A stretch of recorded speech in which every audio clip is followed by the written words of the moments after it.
இது வந்து ஆல்பினோ பால் பைத்தான் சொல்லுவாங்க. வெள்ளை பந்து மலைப்பாம்பு. என்னதான் சாப்பிட்டாலுமே வந்து பால் ஷேப்ல இருக்கா? ஆமா. சுருண்டு பால் மாதிரி சுருண்ட போய் இருக்கும். விஷம் கிடையாதுல்ல? நம்ம கையில வச்சு எதுவும் ஆகாது, எதுவுமே பண்ணாது. அழகா நம்மள்ட்ட பழகும். இது வந்து பாத்தீங்கன்னா ஃபாரின்ல ஒரு லேடிய ஹேண்டில் பண்ணாங்க, வளர்ந்து. ஓ, அதனால ஒன்றும் செய்யாது. இதெல்லாம் 1 லட்சம் இருக்காங்க. தொட்டு பாருங்க.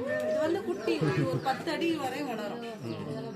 இங்க வரவங்களுக்குலாம் நீங்க கையில பிடிச்சி காட்டுவீங்க அதை? அழகா நீங்களும் வாங்கி பார்க்கலாம். ஆமா, நிறைய பேர் வர்றாங்க. எல்லாருமே வந்து இந்த பாம்புக்கு வர்றவங்க எல்லாமே பாம்பு அழகா கையில வச்சுட்டு போட்டோஸ் எடுத்துக்கலாம். நல்லா இருக்கும்.